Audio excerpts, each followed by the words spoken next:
Bonjour à tous et bienvenue sur Maroc 24 en ce 2 juillet 2024 pour un nouveau briefing d'actualité politique marocaine. Aujourd'hui, nous vous apportons les nouvelles les plus marquantes du moment. Le Maroc et la France renforcent leurs liens en matière de sécurité pour les Jeux Olympiques d'été 2024 à Paris. Dans un autre registre, en Algérie, les lauréats 2023-2024 de l'Académie militaire de Cherchell ont montré une armée de vrais saltimbanques, illustrant un spectacle navrant. Pendant ce temps, la milice du Polisario courtise le nouveau chef de la diplomatie sud-africaine, cherchant désespérément du soutien. Restez avec nous pour les détails tirés de Maroc diplomatique, le 360 et l'opinion. Sécurité, le Maroc et la France renforcent leurs liens pour les Jeux Olympiques d'été 2024 à Paris. Après avoir assuré un soutien sécuritaire crucial lors de la Coupe du Monde 2022 au Qatar, les autorités qataries, suivies de la France, ont sollicité l'expertise des services de sécurité marocains pour garantir la sûreté des Jeux Olympiques d'été 2024 à Paris. Cette demande illustre la reconnaissance internationale de la performance et de la rigueur des institutions sécuritaires marocaines, saluées comme des garants de sécurité par de nombreux pays pour leur lutte efficace contre la criminalité transnationale. Abdellatif Hamouchi, directeur général de la Sûreté nationale, DGSN, et de la Direction générale de la surveillance du territoire, DGST, a récemment effectué une visite en France du 26 au 28 juin, à l'invitation des autorités françaises en charge de la sécurité. Au cours de son séjour, il a rencontré les responsables des principaux organes de sécurité français, incluant la police nationale, la sécurité intérieure et la sécurité extérieure. Les discussions ont principalement porté sur le renforcement de la coopération bilatérale en matière de sécurité, explorant des mécanismes visant à sécuriser conjointement des domaines d'intérêt commun. Ainsi, en reconnaissance de cette coopération fructueuse, Abdellatif Hamouchi s'est vu décerner exceptionnellement la médaille d'or d'honneur de la police nationale française, en témoignage de son engagement à renforcer les liens sécuritaires entre le Maroc et la France. Cette collaboration renforcée entre le Maroc et la France souligne leur engagement commun à assurer la sécurité lors des événements sportifs internationaux majeurs, marquant ainsi une nouvelle étape dans leur partenariat sécuritaire durable. En effet, le Maroc s'est engagé à mettre à disposition du Qatar toutes ses ressources humaines et logistiques, capitalisant sur son expérience éprouvée dans l'organisation d'événements sportifs majeurs, notamment la Coupe du Monde de football. De plus, les services de sécurité marocains, relevant de la Sûreté nationale et de la Gendarmerie royale, offriront leur expertise en gestion et sécurisation des grandes manifestations internationales. Pour rappel, en reconnaissance de leurs efforts durant la Coupe du Monde 2022, le Qatar a exprimé sa gratitude envers la police marocaine pour avoir contribué au succès de cet événement mondial. Cette reconnaissance a incité également plusieurs pays à solliciter les services de sécurité marocains pour assurer la sécurité de leurs propres grands événements.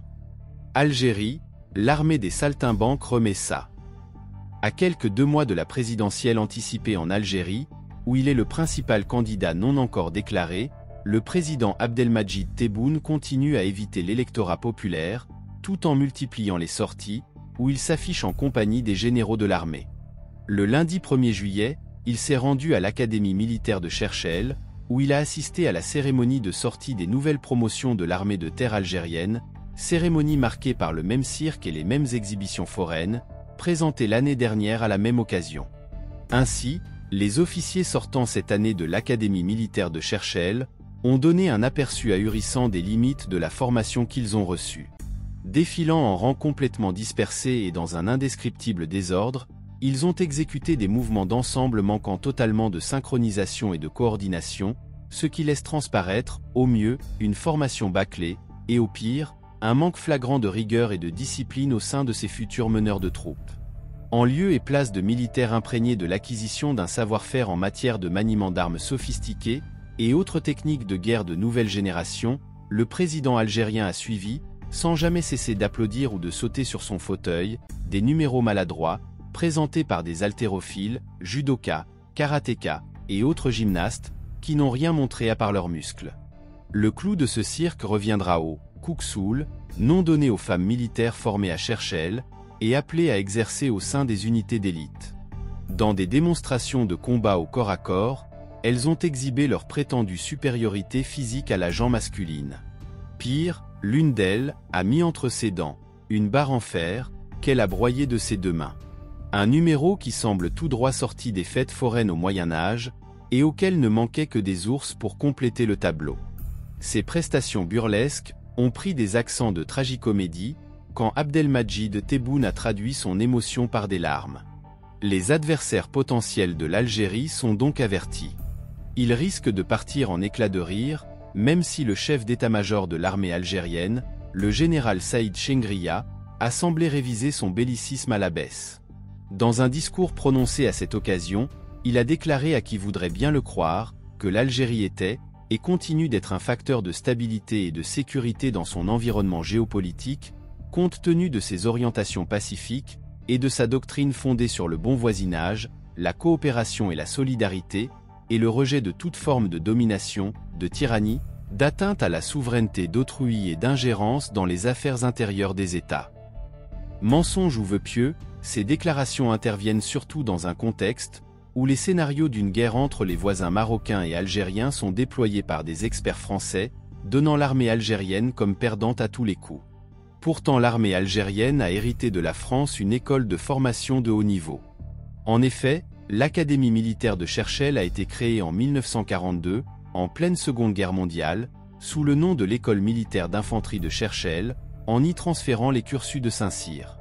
Jusqu'en 1962, elle s'assignait comme objectif de former des officiers français, en plus de sous-officiers algériens, appelés à servir dans les rangs de l'armée française, en fonction des besoins de cette dernière, à la fois sur place et dans d'autres contrées. Une académie nationalisée. Ces 2 premières décennies de la création de cette école par la France sont aujourd'hui totalement éludées par le régime algérien, ses historiens et ses médias, faisant remonter sa création à 1963, sous l'égide de Houari Boumedienne, alors ministre de la Défense dans le premier gouvernement algérien post-indépendance. Cette nationalisation a non seulement fait perdre à Cherchell sa devise fondatrice « Assume, toi aussi, la charge du commandement », mais elle a également fait baisser de façon drastique le niveau de formation militaire locale, ce qui a obligé les officiers algériens qui y ont été formés à se rendre dans les ex-pays d'Europe de l'Est ou dans l'ex-Union soviétique, en vue de reprendre à zéro leur formation militaire. Le Polisario courtise le nouveau chef de la diplomatie sud-africaine. Le Polisario veut faire la cour au nouveau gouvernement de l'Afrique du Sud. Le soi-disant ministre chargé des Affaires étrangères du Front séparatiste, Mohamed Sidati, a tenté de faire un pas vers le nouveau chef de la diplomatie sud-africaine, Ronald Lamola. Dans une lettre, il lui a fait part de son impatience de le rencontrer et de travailler avec lui, en étroite collaboration, afin de poursuivre le renforcement des relations au bénéfice des 2 parties. Le Polisario tente de maintenir le lien avec l'un de ses plus grands soutiens au moment où ses rapports avec Pretoria ne sont pas si chaleureux qu'avant, comme le montre l'absence de front pendant la cérémonie d'investiture du président Cyril Ramaphosa, réinvesti à son poste. L'absence des représentants du front a été perçue comme le reflet d'un coup de froid entre les 2 alliés. Le président sud-africain, connu pour son hostilité au Maroc, s'est vu affaibli aux élections, où son parti, le Congrès national africain, ANC, a perdu la majorité absolue, ce qui l'a obligé à s'allier avec l'opposition. Pour rester informé, je vous invite à regarder les vidéos Maroc 24 qui s'affichent sur votre écran.